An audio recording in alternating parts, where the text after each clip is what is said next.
So this episode kind of describes the importance of a party and a scroll. Like I said, this series is a lot similar to Dungeons and Dragons in a way, and one of the biggest similarities I actually noticed right now, and I should have noticed this in the first episode, is the usage of spells. Because a spellcaster can only use spell like 3 or 4 times per day, and that's not a thing that's a thing in Dungeons and Dragon type of games and Dungeons and Dragons itself. So it's that's another thing I noticed right now, and I was like, oh, I'm an idiot. I'm a complete idiot. It was right in my face since episode 1 that I completely ignored it. But anyways, it's finally we get to see something that's way different than a goblin and way stronger than a goblin. That's an ogre. So I already knew the ogre was coming, and because I have my reasons. I did not read manga, but I know all the stuff that's happened in the manga. So, yes, I did not read the manga. It's like Attack on Titan. Like I know stuff happening in the manga, but at the same time, I didn't read the manga. So, but anyways, the ogre to see such a great fight happen face to face. It's great. Like this was a fight that I was actually waiting for, because it kind of signifies the importance of a party and how your your party, the backline warriors, can stall for as long as possible. Like they have to stall this huge creature, this big boss, until you actually figure out what you can do.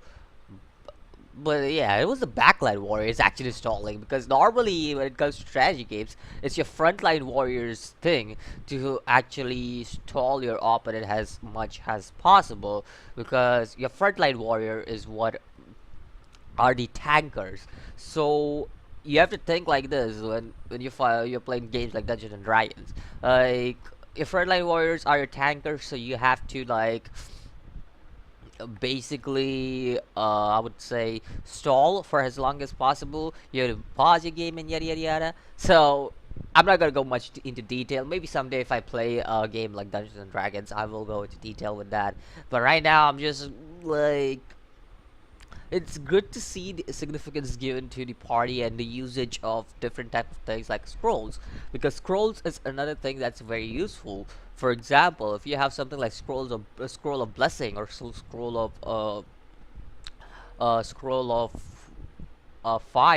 fireball, or anything like that, even small scrolls, they have quite an important significance when it comes to uh, fights, and that's what we see here. This may be a huge scroll, this may be a big scroll, like a big damage scroll, and how it's a transfer gate scroll, like it transferred like water blades here. So it may be a big scroll, but at the same time, even small scrolls have significance. Even though the emphasis was on the big scrolls, I would say even small scrolls, which are like blessing and everything, they have significance when it comes to uh, down to using the usage of scrolls. But no, Goblin Slayer is not gonna use that scroll, because who will use blessing when you're such a badass, a doom guy who does not give a shit about what anybody thinks, and you think that a ogre is less troublesome than a goblin? Like, who gives a shit? Like this man was like, you're less troublesome than a goblin, or whatever he said. The goblins are more troublesome. Like this man, this ogre is like, you were gonna use your spell scroll on the goblins, and and my dude Goblin Slayer, he's just like, fuck that. Who cares? You're anyways more you're more troublesome. You're less troublesome than a goblin, because the goblins are more troublesome. It's great. It's just great. We also see that the elf, in a way, she wasn't expecting this kind of adventure when she set out for an adventure. Meaning that she was expecting an adventure which is fun, fulfilled, and everything. More like an adventure, I would say, more or less like Danmachi could have an adventure, where a lot of things are fun, but at the same time you got serious fights and everything. But you have this fun adventure everywhere, and so I'm expecting that kind of thing. She was thinking like there were fights, but she wasn't expecting what the goblins would have done and how they tortured that elf. I'm, I mean, not expecting. This is a series, and you gotta create controversy again on that. I don't give a shit. Like that. That's the important. This is the significant thing about series because goblins are never portrayed to be this dangerous in any series. Like even though they're starter creatures, they have never been portrayed to be this dangerous in any series, which I actually like for once because goblins are portrayed to be actual threats rather than just like playthings and just like yeah you're nothing I'm going to body you. So it still is happening, but they're actually considered big threats because they actually do something that's dangerous, right? Like you have something on stake when goblins are there, rather than just like oh goblins, what are they? They're nothing. I'm just gonna kill them. Like no, that's a completely different thing.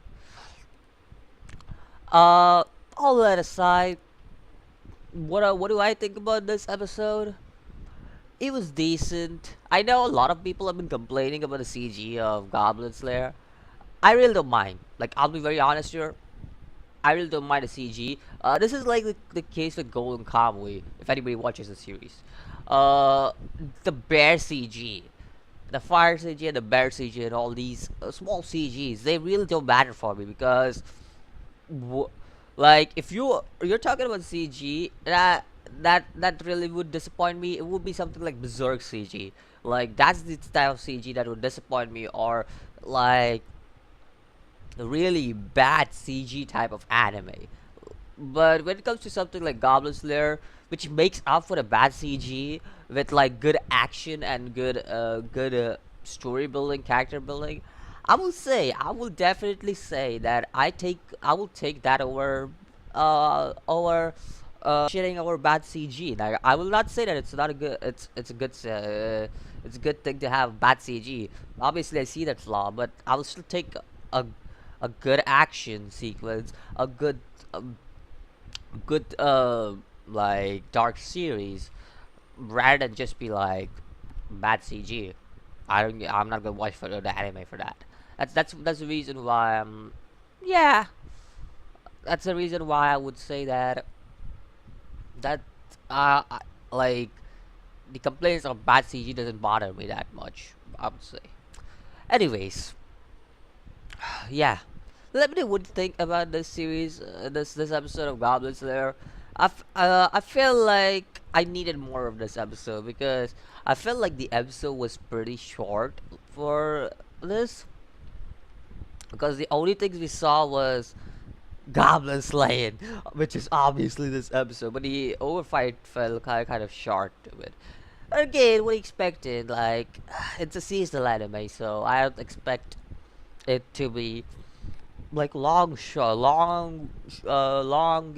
episodes. Like I don't expect it to be long run fights, like fights in Dragon Ball or Naruto and all those fights. I don't expect it to be that long. So it's a seasonal anime, so I'll probably let it pass. Uh, yeah, and I'm excited for something that's gonna come up ahead. It's gonna take some time, but boy, you're gonna get something real good. Like I'm not joking. It has to do something with the goblins, but you gotta get it soon. I know about that because reasons. Anyways, let me know what you think about this episode. I'll see you guys in the next video. As always, peace.